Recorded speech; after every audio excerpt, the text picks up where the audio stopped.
All right, well, we will go ahead and get started. Thank you all for joining us for the last session of today. We had a very successful and informative day today. This afternoon section is about developing in Lafayette, kind of a 101. So we're going to talk a lot about and have you meet the staff and the managers that are integral in looking and reviewing projects that come through our office.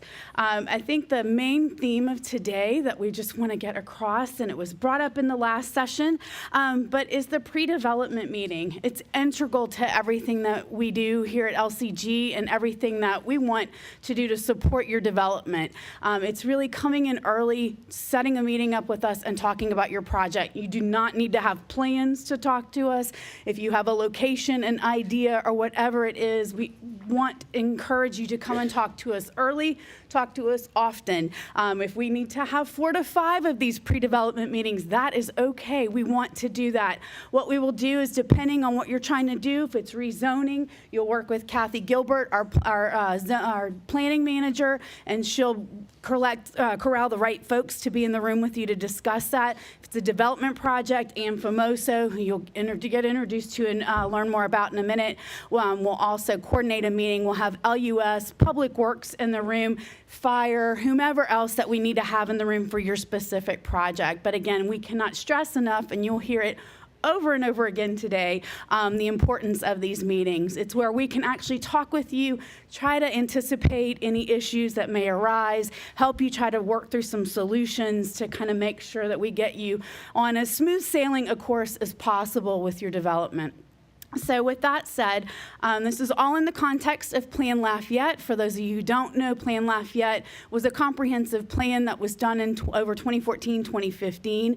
This is our 5-year anniversary of Plan Lafayette, and we're going to be doing a plan amendment this year, and it's going to be looking at future growth in Lafayette, as well as what I call our layered lens. It's looking at our new flood maps that are in place, looking at Lafayette's transportation plan, looking at LUS's utility and sewer plans, and really looking at all of those things as to how we grow and develop in Lafayette. So again, just being more knowledgeable, more holistic about the approach.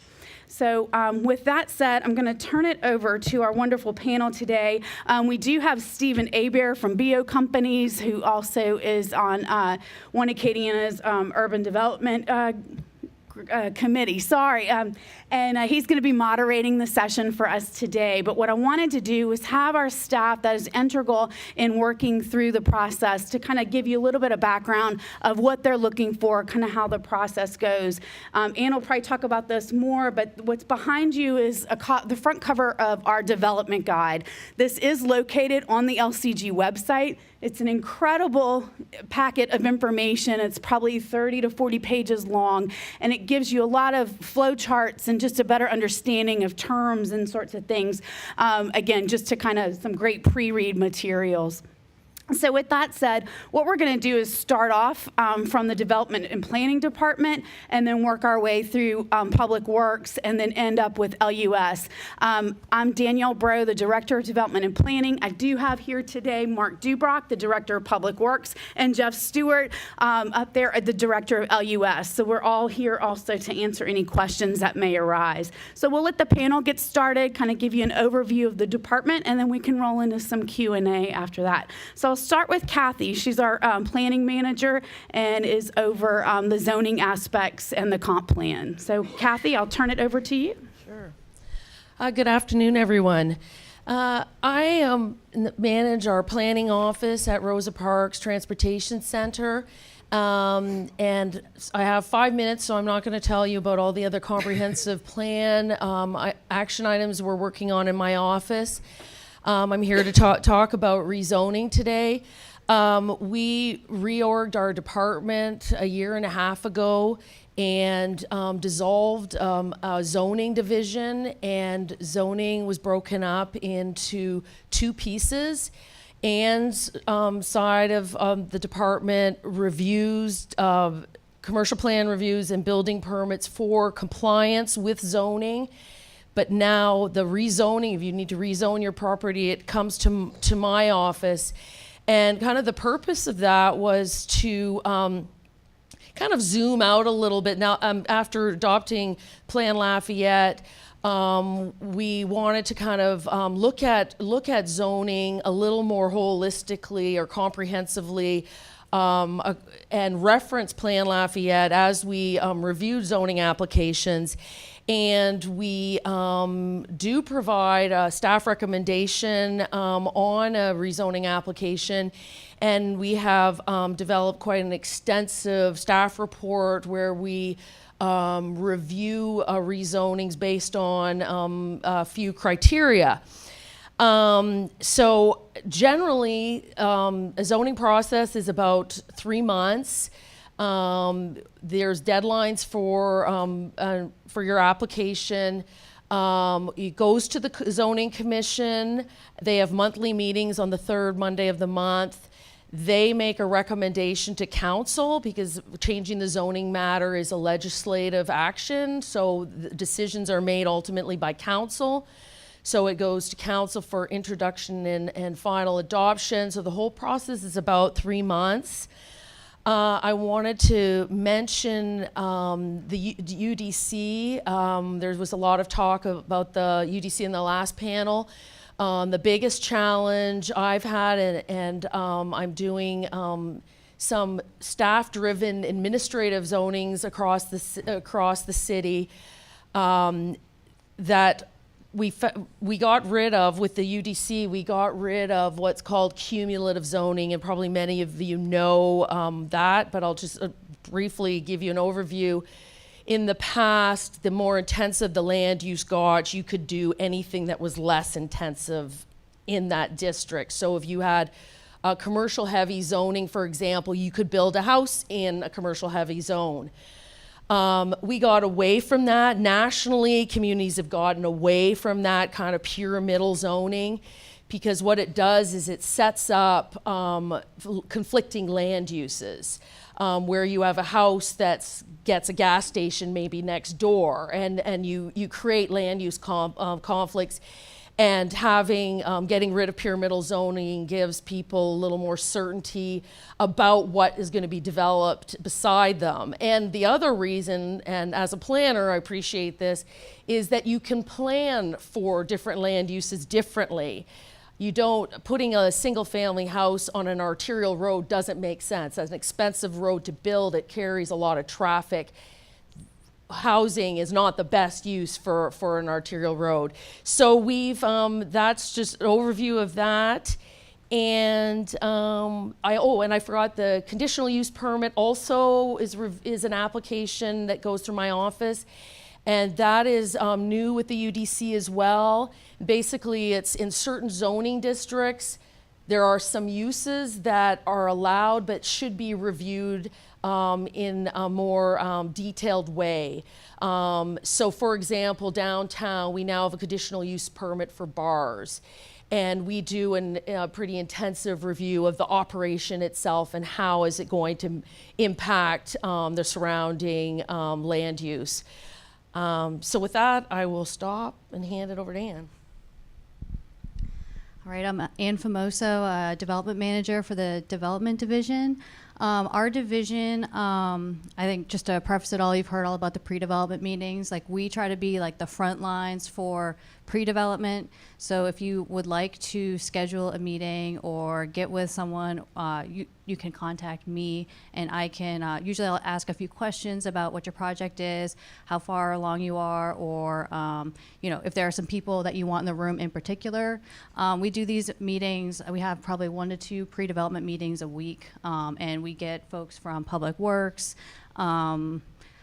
traffic, LUS, permitting, right down to the codes division, everyone depending on how far along you are in your process. And that is helpful for us because we can kind of, when your plans come in, we can say, oh yeah, I remember this, or we talked about that. It also can be helpful for you to kind of give you like a roadmap moving forward for what to kind of expect as far as timeframes and process. The development division also handles all the platting and subdivision of land processes. Platting is, important for, real estate and, land transactions, but also important for us in that In order to get a building permit, your lot needs to be located on a, or where you want to put your building needs to be located on a lot of record, meaning that it needs to be on a lot that's gone through our process. And so if you haven't been through the process or you want to subdivide, then you submit a plat through our office. And we have really 3 platting avenues, processes.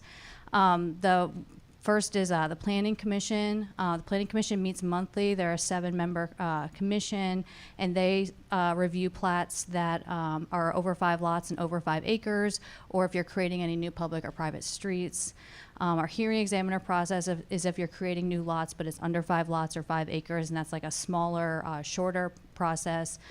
Planning Commission process is probably 60 to 90-day process, whereas the hearing examiners, 30, 45-day process. And then we also handle right down to the boundary line adjustments. If you want to remove a lot line or shift a lot line over, that goes through our office as well. We also review all residential and commercial plans for permitting, for compliance with the Unified Development Code and like their zoning compliance. We look at is it an allowed use in the zoning district? Does it comply with landscaping and open space and parking and things like that?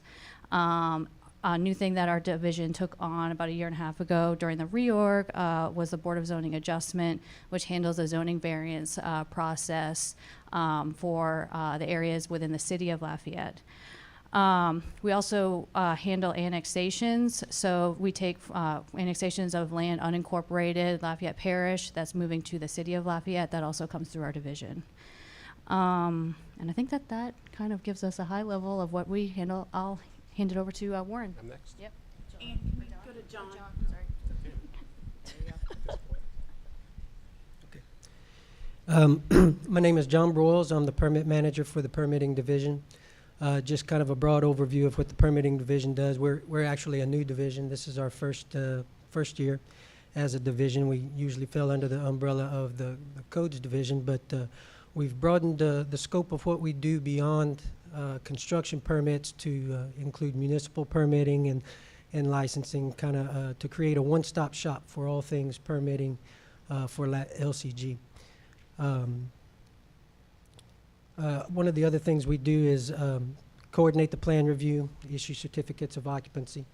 The plan review is, kind of, if you think of it as a wheel, permitting division would be the hub of the wheel, and each of the departments acting as a spoke in that wheel. And we kind of coordinate the review process through those departments to get your plans approved prior to permitting. We've got a couple of things in the works for the future, including digital submittal. What we envision happening is being able to submit your plans online through our website, through a link on the website. Pay your fees, monitor your reviews real time, and then submit your revisions if any are needed, and then obtain your permit, all from your desktop or your laptop, through the website. I guess the main thing I wanted to get across is that at the end of the day, we're a customer-driven division. Our customers are not just the citizens of Lafayette and Lafayette Parish, but also developers, contractors, architects, engineers, businesses looking to do business in Lafayette, and we're kind of like the tour guide through the jungle of development, I guess. In that we're familiar with the natives, we speak the language, and we know the terrain, so we'll get you, your development idea from paper to reality, and that's what we're here for. Thank you. Hi, I'm Jessica Cornay. I am the Civil Engineering Supervisor, which probably doesn't tell you that much about what I do. In development, I am one of the spokes on the wheel. I support John in the building permit process, and I support Ann in the platting process. My area really focuses on drainage. We facilitate and help out with roads a little bit, but that's definitely Warren's wheelhouse over there. Our primary concern when you're developing is for you not to flood yourself and for you not to flood your neighbor. And as long as we can manage that, typically things go pretty well.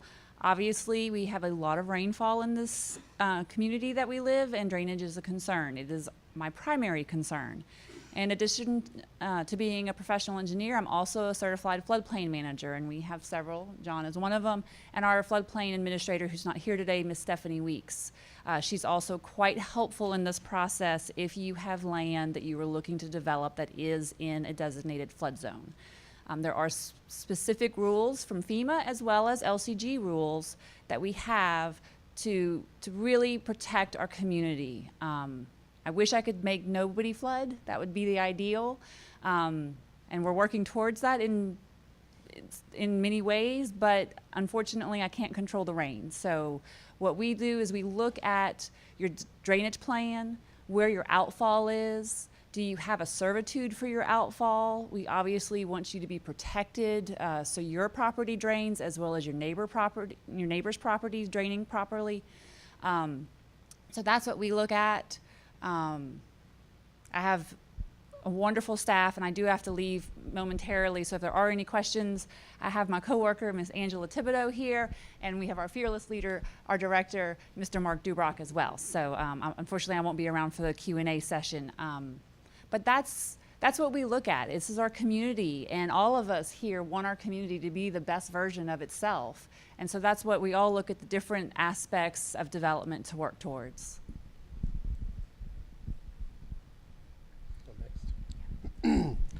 I am Warren Abadie. I am the city parish transportation engineer, which does tell you exactly what I do. Yeah. I'd love to tell people that I work for the most hated department in all the land, and that was true up to 2016, but traffic's making a comeback. I am over traffic engineering, which is the division responsible for commercial site review.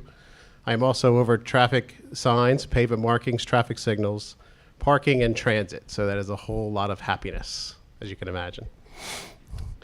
I just want to say that I think what people think I do and what I actually do are quite different. Most people think, and I do it, but most people think my primary job is to reduce traffic congestion. And I do, but there is no silver bullet for that. There's only so many roads that the city can build, and there's only so many roads that the city can maintain. And traffic congestion is a byproduct of a thriving economy, right? The only thing that'll actually solve traffic congestion in Lafayette is a bad economy, and nobody wants that. But one of the things that do excite me about traffic engineering, and also my primary job, is traffic safety, right? I have the ability to analyze and identify locations with high crash histories, implement a countermeasure that reduces that amount of crashes, and then I get to see the benefits of my work. And I'll never get to meet the people that did not get in a crash because we implemented a countermeasure, but that's okay. That's what keeps me going. Another benefit I have is that I get to see all the mistakes that were made in the past, right? If you've ever ridden down Johnson Street, the old section of Johnson Street, every commercial business has their own driveway. You cannot get to a business next to it without getting back on Johnson Street. And if you ride down there at 5 o'clock, the amount of risk-taking going on, taking lefts onto Johnson Street from these driveways is just downright scary. There is no other way to put it.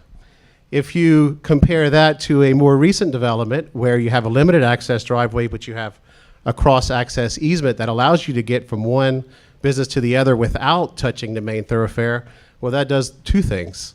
That protects the capacity of our major thoroughfares, which are already congested, but also dramatically increases the safety. Right?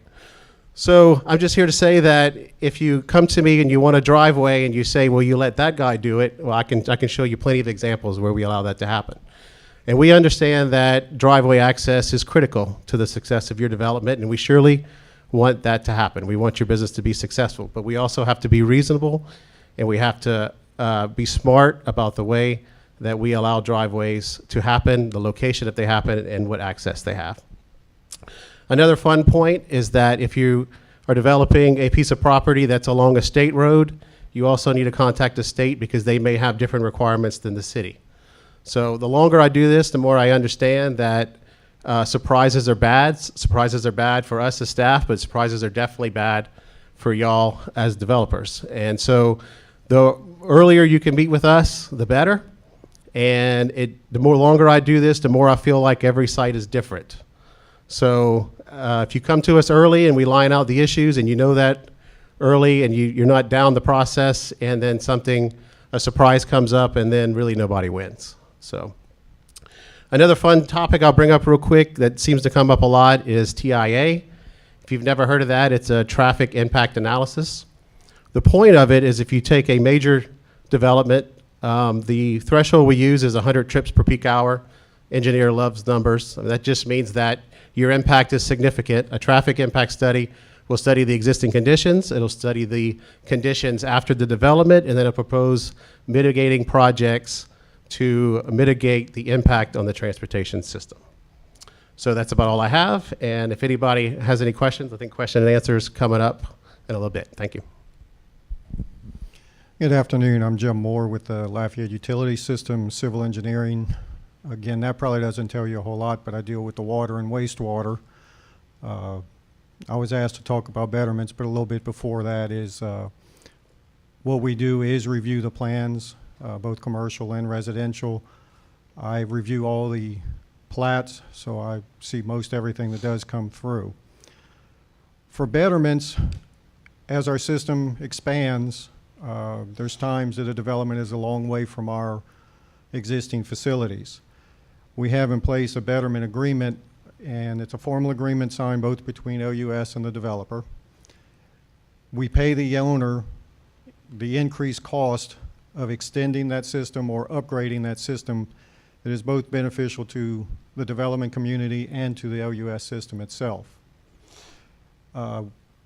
Funds for us have to be available. The council approves so much per year. If we have a big year, then we'll go back and get additional funds. We've recently, I guess in the last few years, changed the way we operate in that the LUS director now can approve the betterment agreements where it used to have to go through council approval that slowed down the process. This is if the owner is willing to participate. Sometimes we do require it because the LUS system needs those expansions. We've also implemented a capital recovery cost system in that the ratepayers aren't paying all of these betterments. As developments develop along or tie into these systems, the new developers, as they come along, pay their share of those costs of those improvements. A little bit behind that, since we are government, we need 3 bids or at least prices from different contractors. We don't tie the contractors or the developers' hands on using the low bidder. However, our payment system is based on the low bid. Then the payment is made to the owner when it is all accepted by LUS. With that, I'll turn it over to Jason. Hello, I'm Jason Miller with LUS. I review plats for LUS Electric. Over the years, I have become what's known as, I guess, the easement police.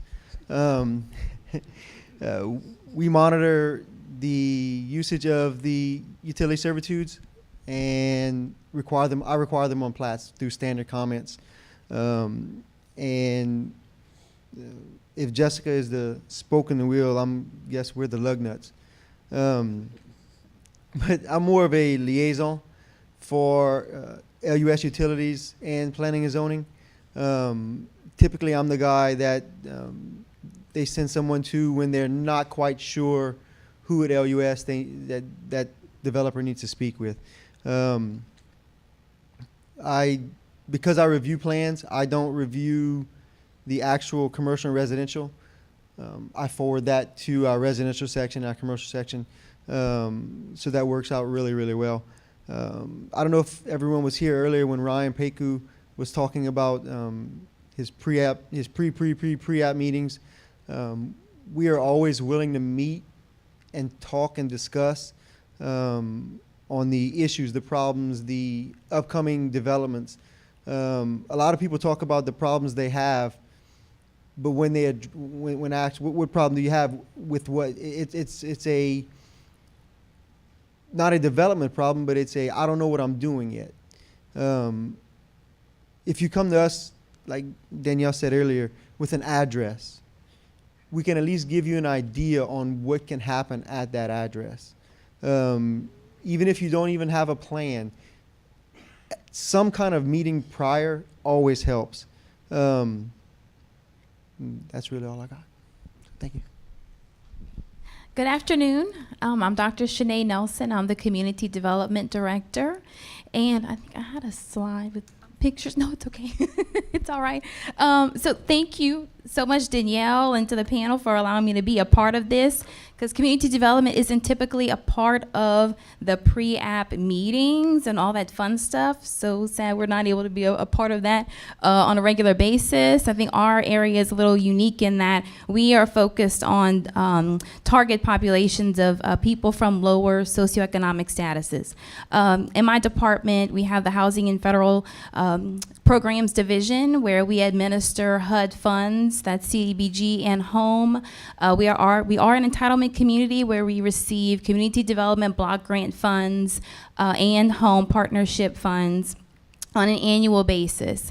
Our priorities based on our consolidated plan and intensive needs assessment of the community identifies housing as our #1 priority, of course, for low to moderate income individuals, also infrastructure and economic development. So over the last 10 years, I would say our entitlement funds have decreased substantially, mainly because there's one pot of money that comes from the federal government that has to be dispersed based on this super secret formula from HUD that is dispersed to entitlement communities. Well, more and more communities are like, well, I want to be an entitlement community. So they apply and they become an entitlement community. So basically, you're talking about the same pot of money that has to be dispersed to more entitlement communities. So back in the day, and I'll reference the photos that I have here in a minute, community development definitely had its heyday with lots of development downtown and throughout the city, but over the years, unfortunately, that has decreased. So it's really put on us being more creative in how we're able to disperse funds and still meeting the priorities that we set forth with housing, infrastructure, and economic development, but most importantly, really working with you and developers. And if you are developing property that has a direct impact on low to moderate income people and is in the target areas that we focus on, we definitely want to talk. We may have some fund balance in CDBG and home that we are able to provide some level of gap financing if there are some units that may be designated for low to moderate income families. And so I'd say at this point we're definitely in a great place to where we're open to conversations about that if that is something that you're interested in.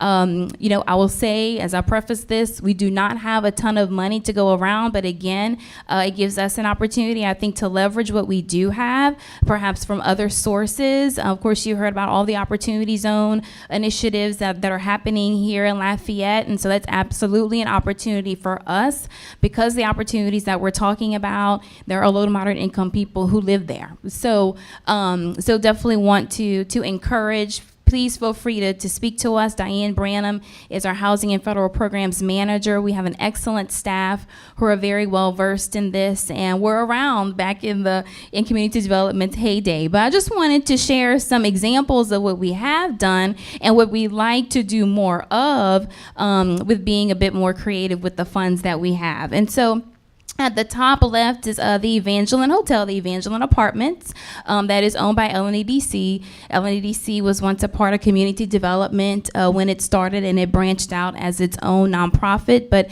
this was a property that was donated from the state to LNEDC and worked with housing tax credits, historic housing tax credits, Section 8 project-based criteria, and working to make that development happen. And as I've heard recently, LNEDC is interested in some redevelopment opportunities, so really excited to see what comes of that. But currently, there are 86 units of elderly housing there. Next to that, in the middle, is the Gordon Hotel.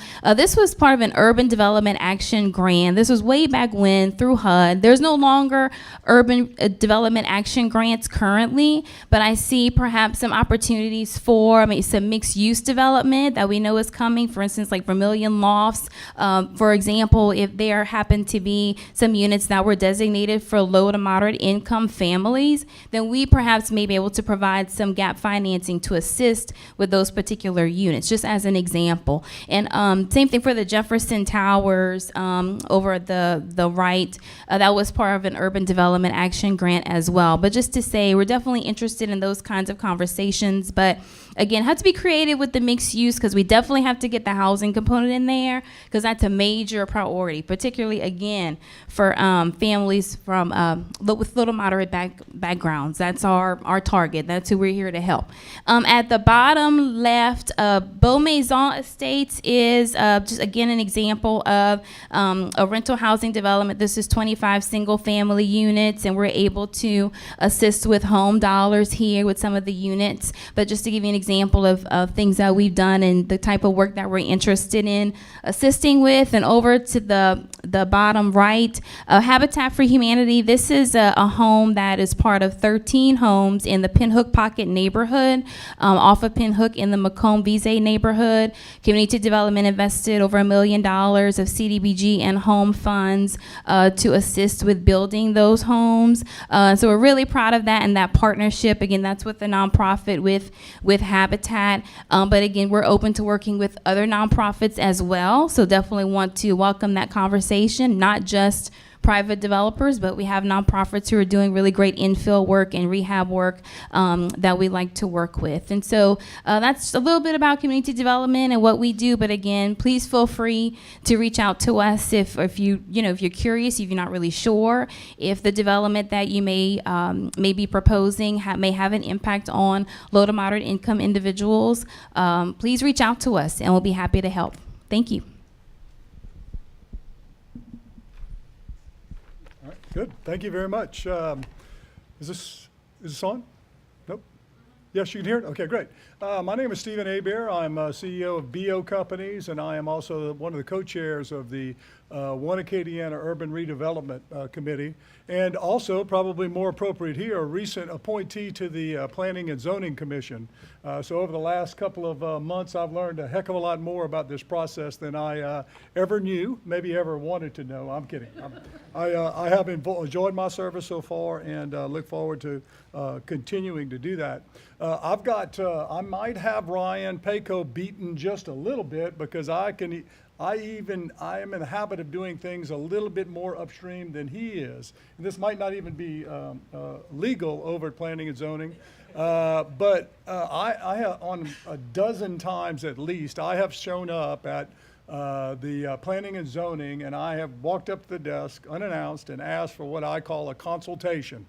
And one of the planners will come out of the back, one of the staff members, and we'll sit in one of the little rooms. They've got a computer screen, and we'll look at a piece of property that I'm interested in, and they will give me a general overview of what can be done there, how it can be subdivided, what are the potential lot sizes, and it is probably a little bit more upstream than a pre-development meeting.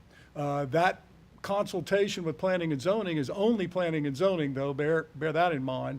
Won't give you too much input into LUS, but it definitely helps me when I'm vetting a piece of property way upstream. I could tell by the picture, by the faces in here, that all of y'all almost daily go to the tax assessor's website and go to the zoning website and look at the UDC of what you can and cannot do. To me, this is the next step to confirm some of your assumptions you make about a piece of property very early on in the process. Then the next step would be a pre-development meeting. I agree with that 100%. I'm going to try to pose a few questions and stimulate some conversation and get that going from a kind of a developer construction background and do that. First one is for planning and zoning. What are we hear a lot about the UDC. It's the newest, biggest thing going on in development in Lafayette. What are the biggest differences before the UDC to now? What are the biggest changes and the biggest conflicts because of the UDC. See who wants to handle that. Yeah, I'll start. Okay, we're adjourned. All right. All right. I think I touched on really the biggest difference earlier, and that was the cumulative nature of our zoning districts. But really, the big thing is that the UDC, and I've actually had people from other communities ask me about this because I think passing the UDC after Plan Lafayette was pivotal to get many action items in Plan Lafayette acted upon, and for people to understand what we were trying to do with the Unified Development Code.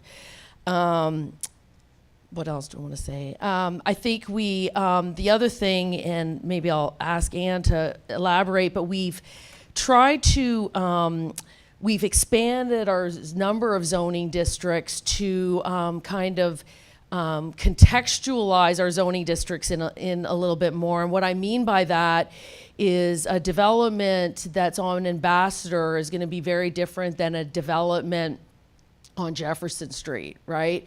So we've added zoning districts that are more, we call more urban in their build out. In other words, where we require buildings to come closer to the street and parking to be behind. And those don't work everywhere. You don't want to put those on a state highway, but they certainly work in some of our more urban areas. And we've added an A and B option, and that to a couple of our zoning districts, which allows the developer, a property owner, to choose a different development type. As I mentioned, the A is more of a urban build out. But it also, there's some incentives to that A build out because you get to have less parking requirements and less open space requirements. And I think the other overarching UDC, reason for the UDC was to put all, the UDCs have become kind of common around the country where the development community felt that they had to go to all these different locations of different departments to determine how they develop land. So the UDC was an attempt to put all our regulations together and not have separate subdivision regulations, separate zoning, separate drainage regulations. And I'll stop there. Let me go a little bit further on. Oh, no, I'm sorry. Let Ann answer that question too, and then we'll go to the next one. All right, Kathy pretty much covered a lot of that there. No, did a good job. So I actually don't really have the perspective of pre-UDC because I've only been at LCG a little over a year, so I only know post-UDC. But so basically, I think the biggest thing it did was we had, the zoning ordinance, we had the subdivision regulations, we had other ordinances kind of floating around there, and it just kind of put it all together into one document. I think the biggest thing was one of the biggest things was, like Kathy said, going from like the pyramid zoning structure where everything could be allowed. So say you want an industrial zoning district, you could have a single family home there, whereas now that's not allowed in that zoning district. So you could have anything industrial and less intense in there prior to the UDC, and now it's in the industrial zoning district, you can only have those types of uses that would be associated with an industrial land use. Another thing that it did, it's been kind of like a living document in a way that we've had a lot of amendments, like Kathy said, that we realized that there are some development patterns and depending on the context, and so that's why we introduced different development types in a round of amendments last year to provide a little more flexibility. We're having a lot of Board of Zoning adjustment cases, in certain corridors that were zoned, like commercial mix is really the one that stuck out the most, and so this was a way to kind of, understand, like, provide a little flexibility depending on the context of the surrounding development that's already there. And I think that's it. Did you have a follow-up, Stephen? Yeah, I did, and Okay. maybe Kathy can, you let, oh, I'm sorry. You can address it. Yeah. Go ahead, that's a good idea, that's a good idea. So a lot of changes with the presentation of the UDC for LUS. So Kathy used the word urban. Urban kind of became a dirty word at LUS. Only for the reason that, like Kathy said, with new setbacks and new requirements and bringing the buildings up to the right of way or close to the right of way, it made LUS look at the processes we use, and a lot of the old ways had to be revamped. We had to start looking at new ways to design to accommodate 15-foot front setbacks, 10-foot front setbacks determined by the utility servitude now, depending on what zone you're in. So we really had to start designing smarter. So it put challenges on us, which I think was a good thing. Anytime you're not challenging yourself, you're really not trying. So there are some major pluses with the UDC. And like Ann said, it's a living document, so there's always corrections being made. There's always updates. There's always things that can be improved upon, which is, I think, is always a good thing to address. Any other departments would like to answer that question? The biggest difference is post UDC? From a traffic standpoint, the UDC was able to put into words a lot of our goals that we had and made it much more consistent and much more upfront about traffic regulations. Everything from driveway spacing based on speed limit to the correct number of stub streets for any given length of development to maximum block length. Mm-hmm. And not only that, with the addition of the downtown code, every road is not a one-size-fits-all, right? So roads have to be designed in context. A downtown road and a urban arterial is much different, drastically different, and each has its own challenges. So, Kathy, my follow-up on this was you started mentioning it. What came first, the Plan Lafayette or the UDC? If I understand what you said, Plan Lafayette was sort of the vision, the mission. The UDC was the action items, was how to absolutely implement the ideas that are in Plan Lafayette. Is that correct? That is correct. That's how it came about. Okay, great. Public Works. In the wake of the floods of 2016, I'm sure there have been other things, but there were two main items that were changed in the I guess the zoning ordinance or with Public Works, and that is the post versus pre runoff, and then the no net fill. Can you maybe explain a little bit of both of those, or any other things that have been addressed by city government in the wake of the floods of 2016? Okay, I'll address both of those items. Subsequent to the flooding of 2016, there were changes made to requirements for development in terms of what you do with your water. So depending upon the size of your development, and all this information is in the UDC, and you can always call as well, call us and we can walk you through it. You have a piece of property that you want to develop. Whatever your runoff is before you develop that piece of property, and again, this is based on acreage, which is 2.5 acres is your benchmark. So if you develop beneath that, whatever your runoff was to that piece of property before you developed it, it must be the same when you are finished developing the property. So that's pre equals post is how we term that. That's the term for that. What we look at is your runoff. Beyond your 2.5 acres, we require a 15% reduction in that pre-runoff. So this would be the information you would take to your engineer as you develop your property. And again, it's as Jessica presented, the goal that we have is to keep you from flooding yourself and keep you from flooding your neighbors, and keep our community as best we can from flooding. with our On the development. 15% reduction, that is on, that is regardless of whether the property is inside the flood zone or not, correct? That is correct. Okay, good. Just want to clarify that. Okay. The no net fill requirement is a requirement that we have for if you're going to develop and bring fill into a flood zone, that volume of material that you elevate, you will have to remove from the flood zone.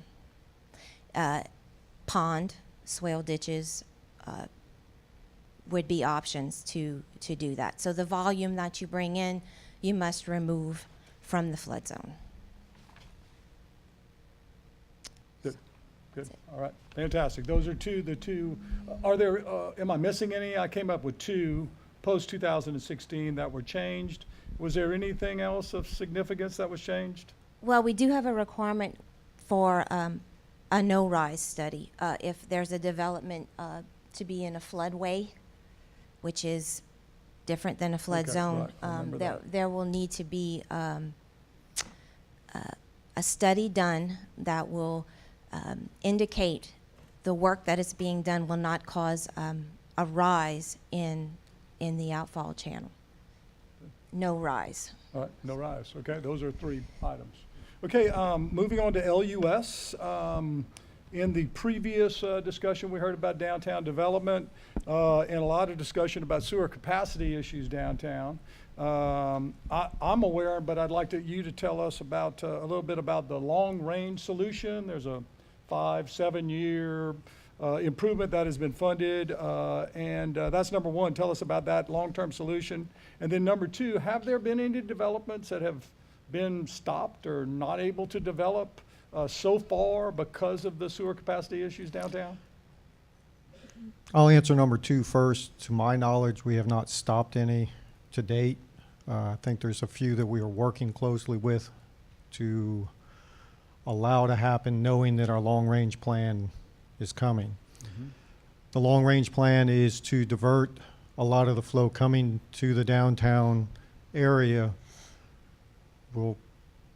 These are preliminary studies looking at, but the plan right now is to pump it across the thruway into another drainage district, and we call it drainage for our treatment plant zones, that will then alleviate and allow more capacity for the downtown area.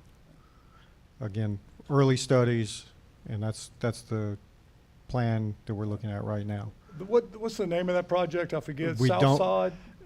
I don't know that there's an official name yet. Okay. I thought that there was a project that had been funded. It's a 7-year project that had been funded by the council. I believe we have funding, initial funding for that, yes. Okay, all right. It's going to be a long-term. It will also go into the betterment program that I talked about, that as developers come in and use that capacity, will be charged a fee to help offset those costs, so our ratepayers don't absorb Gotcha, the rate increases that we would have to have. gotcha. I'd like to go through each department. Thank you very much. I'd like to go through each department and say, when you get a submittal, when you get a plat, development plan or whatever, what are the first boxes you check off? What are the first things you go through in a development review so that this audience that's submitting plats to you know what to look for, know what you're looking for? Okay, I'll start since I have the microphone. There you go. I'm, again, LUS Civil, so I'm also the easement police. Jason and I work very closely on those. So I'm looking to make sure that we have our required utility easements. From the water and sewer standpoint, I'm looking to see if water and sewer is fronting the existing subdivision or proposed development, or where our nearest location of facilities are, to determine can we serve it. I guess first off, I check if it's in the city of Lafayette. Also, if it's close, can it be incorporated? Because we have ordinances that to obtain LUS water, you must be annexed into the city. So those are the first boxes I check off. When it comes into the plan development, we're reviewing the design of the water and sewer system to ensure that it meets our requirements, our codes, and the capacity issues. So when I get a development or a plat, the first boxes I check off similar to Jim's. I make sure that Section 8930 of the Unified Development Code is covered, and that's servitudes and easements. I make sure that everything on there is required it is stated in UDC. I also make sure that the correct labels are on everything that's supposed to be labeled correctly, and the electric provider is shown. That's one thing that's not always correct. And I'm also looking for the size of development, the location of development, the number of lots, anything that might be pertinent to future load or electrical power for that area. So that's about it. Again, as I mentioned, we're pretty unique, but I would say on a case-by-case basis, the number one thing we look at is the project eligible? And as I mentioned, we're focused on the national objective as set forth by HUD, which is to serve those in the target areas where there's a high population of families from lower socioeconomic statuses. So I would say again, we're pretty unique, but it'll be on a case-by-case basis. But eligibility is determined by HUD for us. For me, it's obviously everything about the development from a traffic standpoint. If it's a small commercial development, is the proposed driveway location safe? Does it line up with existing driveways across the street? Does it not? Or is the spacing meet the UDC? Because you can't have driveways too close together. For large commercial tracts, especially neighborhoods, does it meet the connectivity index? Is it tying to existing stub streets of the adjacent development? And does it have enough stubs? And is there as much interconnectivity as possible, or does it meet the interconnectivity index in the UDC? So that's about it. It's everything. Right. Well, our division is we intake all of the plat submittals. So the first thing we do is make sure that we have a complete application with all property owners' signatures from everybody, that everybody signed on, so that we're not taking anything through a process that an owner has not agreed to. Once we determine that, then we send it out to our area-wide development review committee, which includes all of these guys, plus others like the Board of Health, 911, and other folks like that. And then from a plat side, when it comes to the actual review of it, we will look at does it meet, is the proposed use allowed in the zoning district? Does it meet minimum lot size? Does it meet minimum lot frontage? Are we creating any nonconformities with open space or things like that? And just any errors in plat revisions, we look for that. I guess I'm a lot less technical than these folks up here. When we look at a zoning district, we're looking at it more from the perspective of it's a bucket of uses. So not that specific use. So we're not really drilling down to the actual use on the property. We're looking at more, does this zoning district make sense? And some of the things that we look at are, and as I mentioned before, is this on an arterial road? If it's on an arterial road, it probably shouldn't be residential. It should probably be commercial. There's more traffic generated from those kinds of uses. And if roads are expensive to build, we should have the best and most intensive land use on those arterial roads. That's often a challenge because I think we've siloed the way we've developed our communities. And I think you'll witness in this group, and I could kiss Jason for what he said about urban, because we've been fighting that battle for a couple years, but we've made decisions separately from each other. So often the engineers that develop roads have widened them because of traffic congestion, and there's been no consideration of what that land use is on that road. So we have many roads in this community that are 4 lanes with subdivisions all down those roads. And so now I think we've got Congress Street as a perfect example. When Warren knew that there was a safety issue and we restriped Congress at downtown, we started looking at, well, what's the zoning along that roadway, and does that zoning make sense? The other things we look at are adjacent land uses. Our go-to zoning district's been a mixed neighborhood, MN. It allows housing choices, and it also allows less intensive commercial uses. We call it kind of more neighborhood-friendly uses. We've been trying to employ that zoning to buffer single-family residential to heavy commercial uses. Because we have a lot across the city. If you ever look at a zoning map, red's commercial, yellow's single family, they often hit each other. And when we wonder why residents object to development along those major arterials, it's because we haven't thought about those transitional zoning districts. The other thing we look at is trends in the area. If the area is changing, for example, the neighborhoods around Bertrand and Johnson, there's a lot of interest in more multifamily housing in that area, and it's right near the community college, so it provides student housing. So we look at kind of what's happened, what have been recent cases that show a transition of this area. The other thing, and I think we heard this loud and clear during the comprehensive plan, is that we don't have a lot of different housing choices for people. Predominantly, we have single-family housing, and as people's interests have changed, family sizes have changed, we don't have a lot of nice multifamily or townhouses that are accessible to amenities in downtown areas. And so that's kind of what we consider as well. Well, being the coordinator of the plan review, I'm usually the first one to see the construction documents. So when the construction documents come to me, the first thing I look at is to see if the submittal is for PF change, because I get asked that question a lot. My daughter really wants a PF change.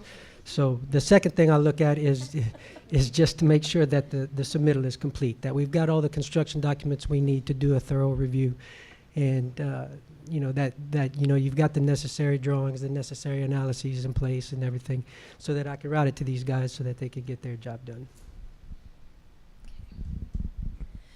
Okay, so Public Works and Drainage, we just want to see when the plat comes through, the first thing we're going to look at is to be able to see where the outfall is, how many lots you're developing, whether it's commercial, residential, where your flood zones are. Then after your construction plan submittal, the first thing we want to see is the drainage impact study. And of course, where your outfall is, if it's in a public or a private servitude, that's important. So those are the things that we'll be looking at right away. I want to talk about the process a little bit. A couple of you guys mentioned it, and I can tell you that I've been frustrated with the process in the past. I'm probably not the first one. But I can tell you, and I just said this to someone else, in hindsight, the more I learn about the process, it probably had more to do with my not understanding it. That is, I'll take responsibility for that, but it might be something we do. Okay, so I go do if you're me, I go do a consultation, then I go do a pre-development meeting or several, and then I finally declare victory and I engage an engineer to draw my plat, to create a plat, right? So I'm ready to go official, and I pay the money, I get on the agenda, and then I get a preliminary plat approval. And then I'm going to get a preliminary plat approval with a gajillion conditions, maybe not that many, but a few. And so the process of working through those solving those conditions is something I think developers get frustrated with, and something that maybe we need a little bit more explanation. And I wanted to talk about that process. Is what's your best practice about helping developers work through that process once you've had an accepted preliminary plat? And then also mention there is I won't call it online, but there is a report you can go to where it shows all the comments from the departments and what's approved or not. I forget the name of it, but I know you can periodically check that. So process after your preliminary plat approval, and what's the best way to work through all those conditions? Okay. I'll give that a try. So basically, when we receive a plat submittal, what everyone just talked about here, like their process for what their first things that they look for in a plat, mostly what comes out of that is these are plat conditions, plat revisions, and comments that come out from these guys are the area-wide development review committee plus some others. And so what happens is we, our division compiles a report, a staff report with all of these conditions, that LUS has, that Public Works has, that Development has, and that's what's presented at the Planning Commission meeting when you're going up for plat approval. Basically, what happens is at the Planning Commission meeting, the case is presented. The commissioners receive the staff report with all of these conditions outlined. Most of them are fairly standard conditions, like provide required utility servitudes along public roadways that you see on every single one. So basically that's presented at the Planning Commission meeting. Most of the comments are standard. Some of them are not. Some of them come out of traffic and transportation and ask for a connection to dedicate and construct a roadway to connect to another roadway, or to provide step out streets, or there may be some drainage requirements that are on there as well. Or, for additional servitudes or whatnot. And so sometimes at the meeting, developers will request a waiver of certain conditions, and the commissioners will consider the waivers and hear, the applicant's case, hear the staff report, and then hear any public comment. Depending on, whether or not they receive any waivers or not, basically the plat will, the commissioners will approve a plat based off a set of conditions, mostly which is what is outlined in the staff report. So from there, we send out an action letter to the developer, which is basically their punch list of everything they need to do. You've received preliminary plat approval, subject to the following conditions, and it's usually anywhere from 15 to 20 conditions, several plat revisions, and other things like that. And that's basically what you take to. You have preliminary plat approval, and that's good for 1 year. And so that's kind of your marching orders of what you need to take care of. So you want it next. You got it next. But basically there are certain conditions that, and again, this is part of, from what Stephen was saying, that, you'll learn after you've done it a few times. There are certain conditions that will say, like, sidewalks are required along all public streets.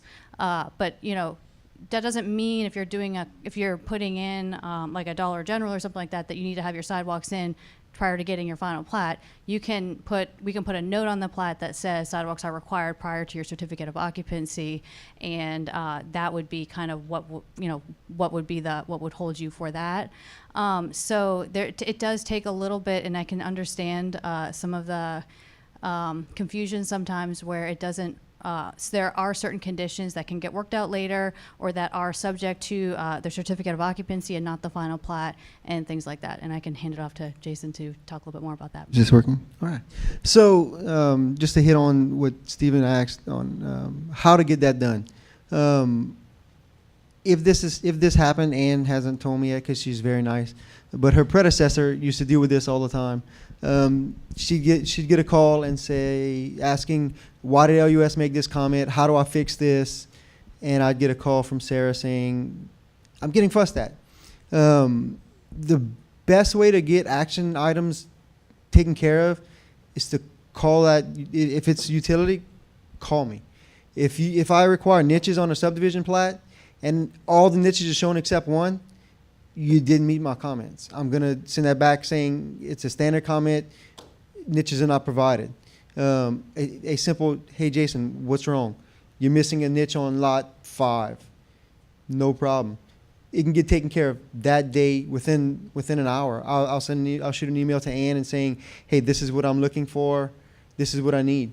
A lot of the times it's developers calling about public works issues or utility issues, what they call a planning commission. They call development and planning, asking about utility issues. They're limited on their knowledge of what we do. You know, we're the professionals. We do it. We're making the comments. Call me. I have no problem explaining exactly what comments I made and why I made them. That is the best avenue approach to get it done as quickly as possible. All right. Okay, go ahead. Well, just to kind of piggyback off of that, the commercial review process is very similar to the plat review process. So matter of fact, a lot of times they run concurrently and everything, and the feedback that you get from the commercial review is very similar in that, you know, with plat review you get a action letter, and then with plan review you get a review report, and it'll have the comments listed from each of the departments, and also has contact information for each of the reviewers, contact name, email, phone number for each of the reviewers for each of those departments. And like Jason was saying, you know, a lot of times the best way to do it is to contact that reviewer and see just exactly what it is they need to see to satisfy their comment. The other thing I would say, and a lot of people do, is they come in and ask to speak to me, and let's kind of go through the review report and triage it together. A lot of times there are some things that can be addressed, you know, don't need to be addressed right away to get you a building permit, to get started going on maybe some site work or some stuff. You know, when timing is critical, and it's important to get started real soon while it's not raining or something. You know, we'll kind of go through and triage the report and see what we can knock out to get you started, get groundbreaking. All right, we're gonna, Danielle, you're good with us going to Q&A? Okay, good, yeah, I've co-opted this enough.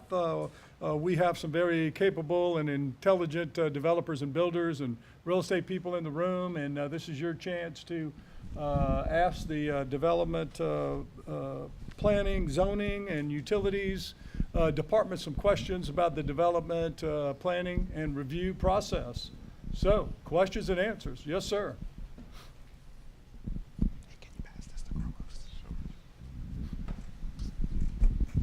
I had two questions. One for Jason. Does LUS provide any type of advice for a developer that wants to use something that's energy efficient and it could return electricity back to the grid or something like that? Do you point us in a direction to say, hey, if you want to use solar panels or something, do you have a resource list of people we could talk to? So we cannot advise on equipment to use because it puts us under liability issues. Okay. But there are ways to go about that. Yes. We do have people who are hooked up through solar, who do return energy back to the system. So it is something we currently do utilize and work through. If you just contact us. There is someone you can talk to that can work through that kind of process. Great. Absolutely. Thank you. Okay, and also for Warren, you mentioned with doing some development along state roads. Is there somebody that you work with in connection with DOTD? So the property we were looking at was along a state road. You would kind of coordinate between the developer and. Yeah, we would definitely be happy to, excuse me, we'd be happy to coordinate a meeting to get everybody in the room, us and DOTD, to look at the issues and come to some agreement. I think the last spot we want y'all in is DOTD and the city don't agree, and then you know y'all are stuck trying to figure it all out. So we would absolutely coordinate a meeting to get everybody in the same room and get everybody on the same page. Yes. Great. Thanks. Okay. All right, question. DeWitt David.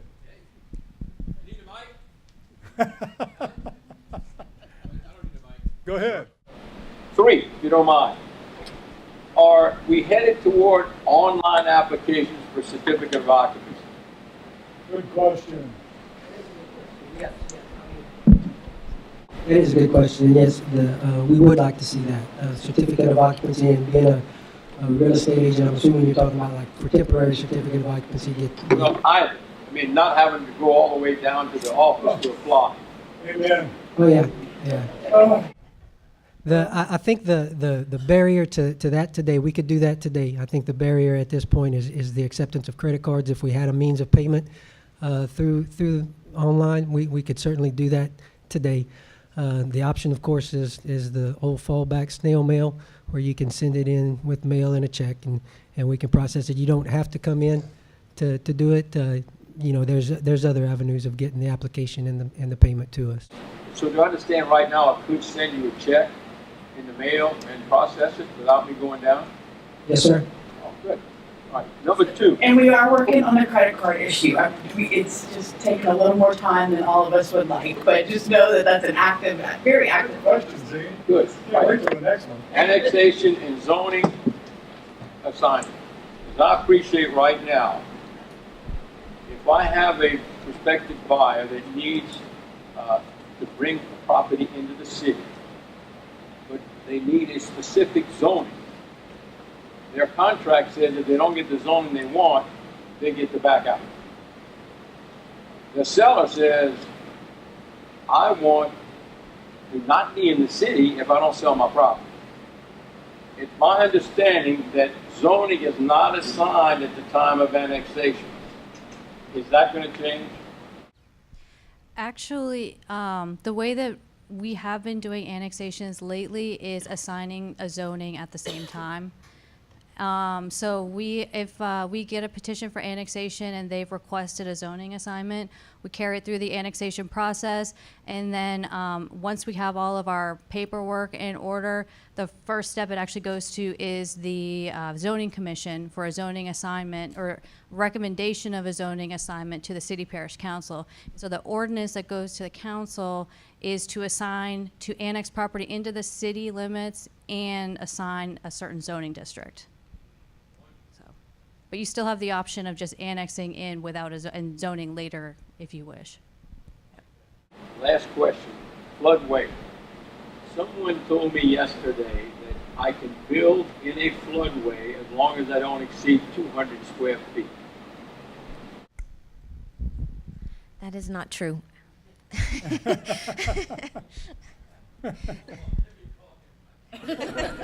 So what can you build in a floodway?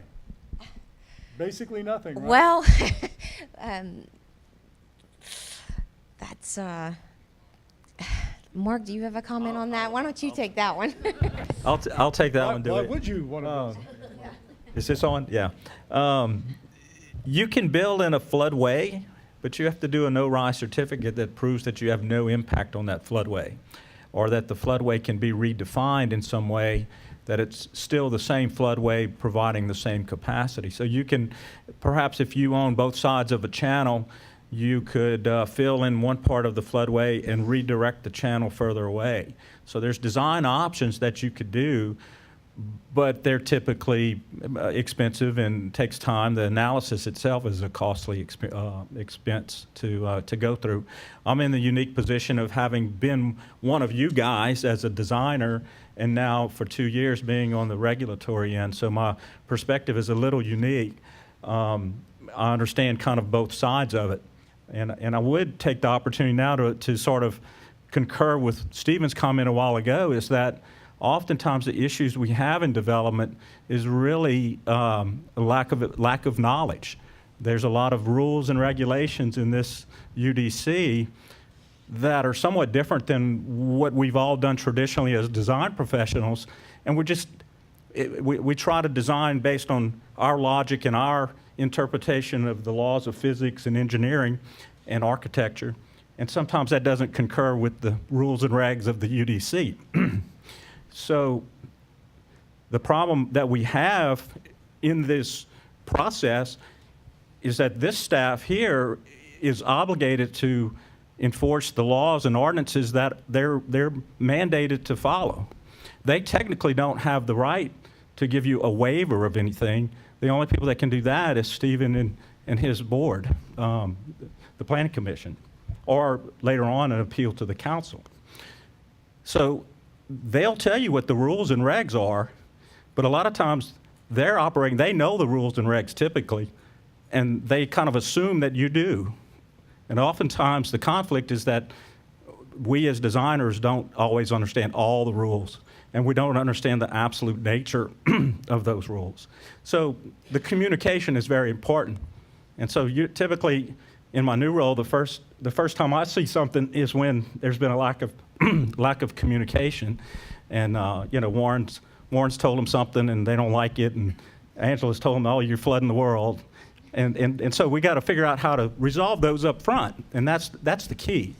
It's not an adversarial process if you have that communication, and if you understand that they are obligated to enforce those rules and regulations, and it's not personal. So we used to always say, oh, they threw the book at me. Well, they have to throw the book at you, because that's what the book is. So if you can take it in that context, I think you can get to a path of understanding and maybe success a little bit easier. I've heard, I think what the staff will do is say, no, but we have been able to work around by doing it this. Yes. Where it doesn't get presented as a waiver, it gets presented as a better alternative, or another alternative might be a little bit more painful, but it's, I think that's what a developer would want to hear more than anything else is, don't tell me what I can't do. Tell me what I can do. What are the ways I can work around them? And it's important that you request those waivers up front, because when you go to the Planning Commission for your preliminary plat or your final plat, you request those waivers at that time. And I have a request to get a clarification. Can we as a team actually recommend a waiver? We haven't. It's not clear to me, and maybe Danielle knows, but I've asked legal to look into that. Is can we recommend a waiver? And that's not clear. We can tell the Planning Commission these are the ramifications of that waiver, and then they can make the decision. But whether we can personally, as a staff, recommend it, that's not clear yet. That would be a great improvement for serving on the Planning Commission, because a lot of times I struggle. I mean, I have a lot of respect for these people. They're a lot smarter than I am. And I would love to know, and they have to come to me with the rules. I would love to know whether or not they're in favor of the waiver. Yeah. Sometimes I hear it, but what's that? But sometimes you get an idea. Yeah. I think in the past we haven't recommended a waiver. We have recommended somebody request a waiver. Yes, I think that's done. Yes, I do. Whereas we don't. But you probably shouldn't tell anybody you said that. Until legal weighs in on it. And I did want to go back to DeWitt's question about the 200 cubic feet, or is it 200 yards? Square feet. 200 square feet. I think that comes from our kind of where we've gone with the zero net fill, or no net fill. No net fill seems to me kind of Cajun, and you see zero net fill is the more common thing in other parts of the country. But we all Cajun, so we say no net fill. But we interpreted the regulation that we have in the UDC that the fill material measured in acre feet, you cannot exceed, you cannot increase the fill. You have to provide no net fill measured in acre feet. And if you go to an acre foot, I think a tenth of an acre foot is 200 yards, which is about 20 truckloads. So if you're doing a relatively small storage building, is this wrong? Well, that's okay. It's like 160. We calculated it, not quite 200 cubic yards. Okay. So there is a small amount of fill that we'll allow for. I mean, where we were running into problems were people trying to put a little storage building, and maybe not little, but 30 by 40 or something on their property on a large tract, and it really wasn't significant in the big picture of fill in the flood zone. But the way we look at zero net fill, is that any development, any fill put into a flood zone, it's like putting a brick in your bathtub. If you have a bathtub of water and you put one brick, well, you can't see the rise in water. But if you put 20 bricks, well, then you're going to see the tub overflow. And so the point is, it's just time in Lafayette to stop putting bricks in the bathtub. And kind of that's how I look at it in the bigger picture. But you know, that's a decision we made as a community to put that into the ordinance. Thank you very much. Questions? Questions? Yes, you can. Speaking a little bit about what Mark just said, we got to think about why the Unified Development Code was created. So Plan Lafayette and the comprehensive plan, that was all to make Lafayette prettier. So the code was created to gear us towards that. How do we make Lafayette the place that the people want? So the code doesn't always follow best practices for electrical installation, which we did some amendments not long after, I think in 2016, to address some of that. Because there were some things that didn't follow National Electric Safety Code that we felt needed to be addressed.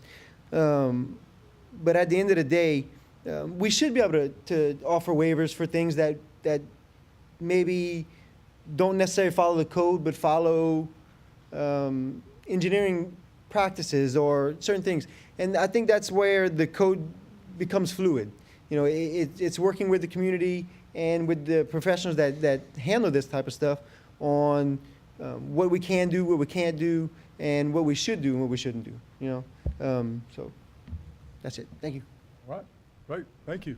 Question? Yeah, my question kind of talked about like what's next. I think we heard from permitting about electronic permitting, and that's something that's new and coming online eventually. Is any other department looking at what's next to streamline processes, industry standards, like what's the best thing out there and how we can position Lafayette to be at the forefront of that, knowing where we're headed with opportunity zone developments, and how does that look in those specific tracks? Absolutely. LUS specifically, we're looking at LED street lighting now. We're also looking at smart car development. I won't get into detail for either one because they're in one's in the pre stages and one's in the pre-rollout stage. But we are constantly looking at different ways of operating and dealing with the new code, and you know, how can we change the code? How can the code best fit Lafayette? How can we work with that? I think if we stop doing that, then you know, I think we have a problem. So it's a constant battle of best practices, what's new out there, finding out what's new out there. I go to a conference every year through the APPA to learn about new things. You know, there's different things with the use of drones for electrical operations and electrical maintenance that we're looking into. There's a whole bunch of different things that we're constantly working on that really the public doesn't get to see. I think just the fact that I'm a part of this panel is a huge next step, because I think traditionally we would not have been a part of this. And I think, you know, with the onset again, with opportunity zones, as you mentioned, and the people that we particularly serve, I think it's important that we're at the table and that we're in these conversations to look at what opportunities are out there, and to keep in mind that at the end of the day, the people who will be impacted by whatever development happens, I think is really key. And so I think just you know, my being here and community development being represented is a huge step. So thanks, y'all. Y'all the best. You're welcome. You had a comment? No, just Corey. doing sort of the pop-up thing earlier, but I know y'all were talking about, I don't know how this works out, but y'all were talking about some of the projects, and I saw our beautiful building up there. My name is Robin Hamilton, and I'm on the board of directors of the Lafayette Neighborhood Economic Development Corporation. And last week, we announced that with a group of business leaders that we are now seeking to turn that into market rate or basically mixed income property. So we are now moving to the next phase with the Evangeline, and actually going to put it back into commerce a little bit differently. And we're also going to be looking to figure out how we build or repurpose another building for our tenants to make it a little bit more handicap accessible and something that's walkable for them and a little bit more feasible for our older adults that are 55 and above, and see if we could do something a little bit differently with that. Good. Thank you very much. Yes, ma'am, you had a question. You're going to have the last question. Thank you.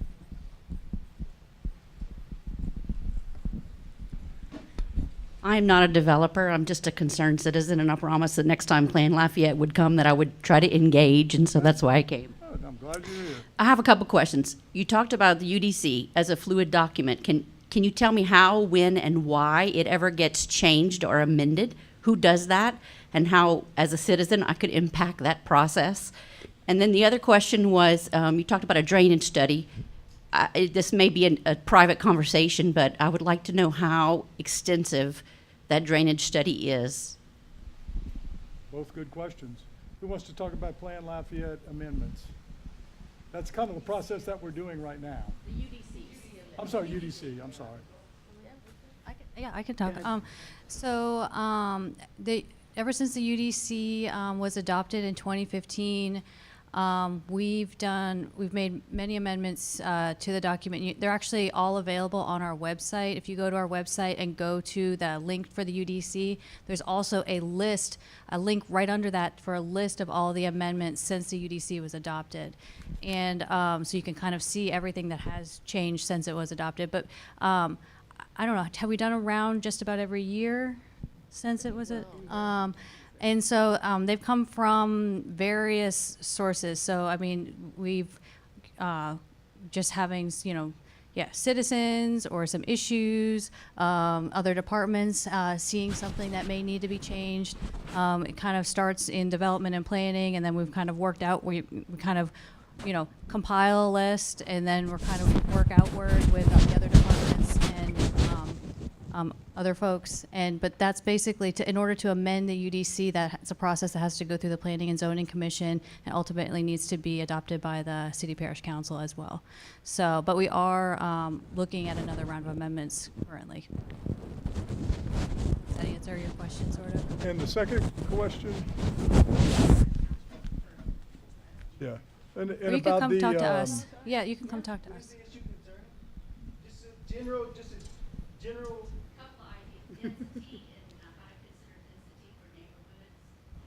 Great, fantastic. And then how extensive are drainage studies that are required by developers? The statement that I made earlier about a drainage impact study refers to, I'll use a residential development, a new subdivision coming up. The developer will have an engineer that will hire an engineer that will take a survey of the property, and a determination will be made as to how the water moves across that property before and after it's developed. And since they will be required, depending on the size of their development, to have the water that leaves after it's developed be equal to what was before, we would review that requirement. And if the subdivision's larger, then it's that 15% reduction. So the study I was referring to happens at the point at which the engineer is hired by the developer and submits to us and says, hey, look, this is going to happen, and this is how we're going to hold the water, and this is how we're going to make the water coming off after be equal to the water before. Does anybody look at the adjacent area to determine the drainage study? That is part of the drainage study submit. We, like Jessica said initially, our goal is to always keep you from flooding yourself and flooding the neighbors. So in that light, that is considered as well. There must be some sort of an industry standard on the detail of the drainage study that's required. There's engineering standards that have to be followed. Good. Okay, Bill, I'm making an exception.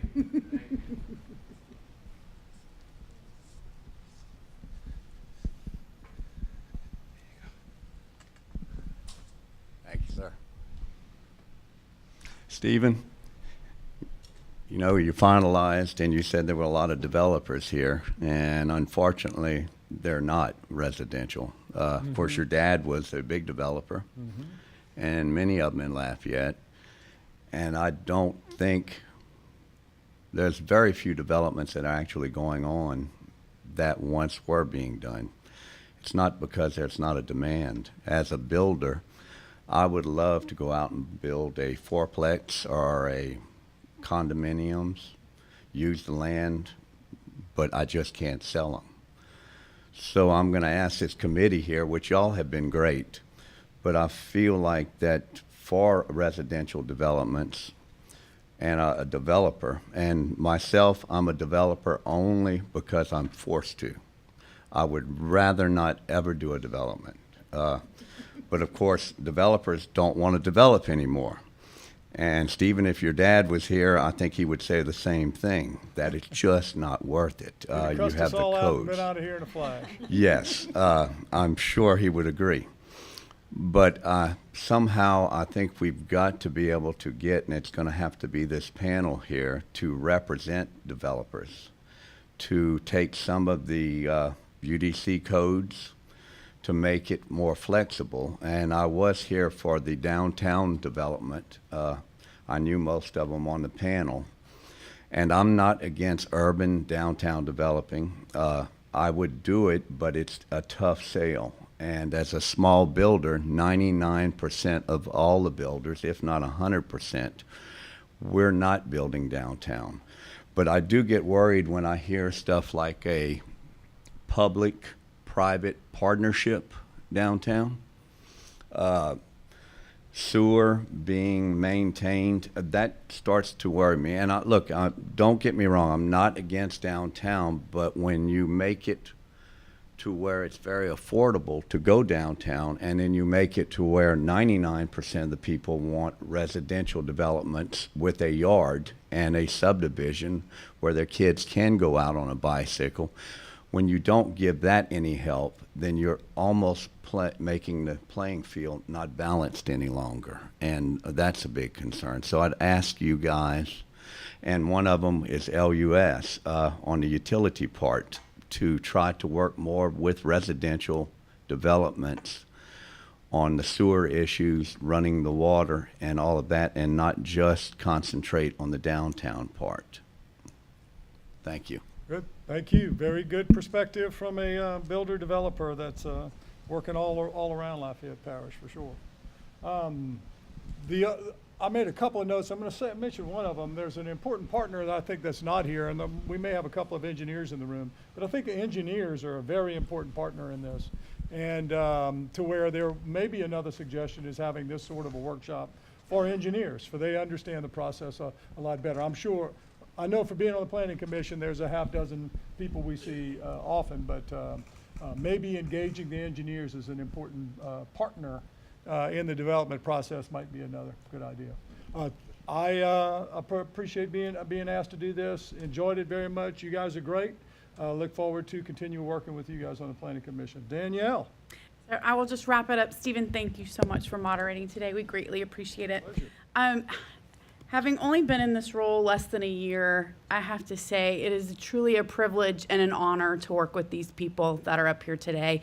They are tireless, dedicated folks who put in an exorbitant amount of hours into everything that they do. They're responsive, they're knowledgeable, just an incredible group of people, and I cannot give them more accolades for the work that they do, for the staff that supports them in everything that they do, and they truly want to be a partner with you all in developing and working in Lafayette. So just please know that, and I think they all deserve a huge round of applause. So with that said, I'm just going to wrap up, and I'll let Andre close us out, and I promise we're almost out of here.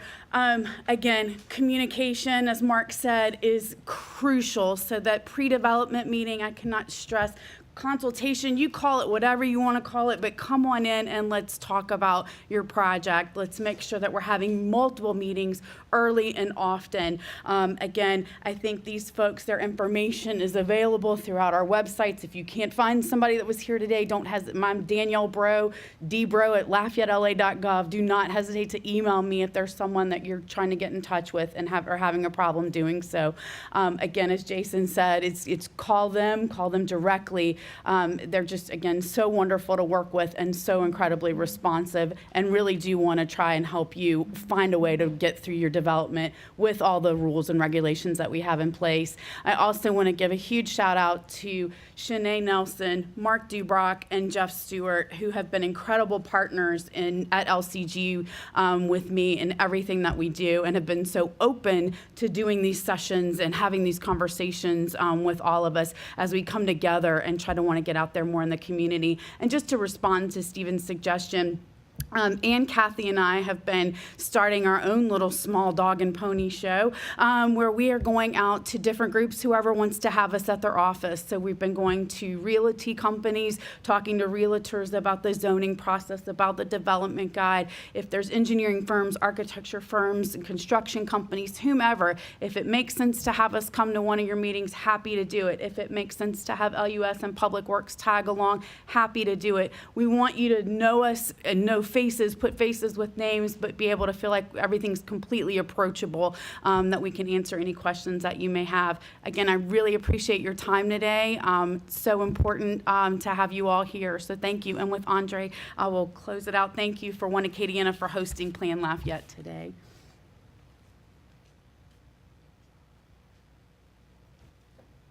Thank you, Danielle, and thank you again to our panel. This was incredibly informative. Want to give a shout out to the AOC for recording this session so that even more people can benefit from the information. As was discussed, knowledge is key to the process, and the knowledge that we got today, I think, is tremendously valuable. Thank you, Danielle, for you and your team and everything y'all have done to make today possible. Thank Corey and Shannon and Chasa and the whole One Acadiana team who helped host today, Anita and DDA and your team, the Acadiana Planning Commission for all three of our sessions today. And we encourage you to be on the lookout for a save the date for the June Plan Lafayette Day event that will be hosted by Alita and focused on diversifying our economy. So we'll be continuing this series of monthly Plan Lafayette Days, and stay tuned for the save the date for June. Thank you all very much and have a great afternoon.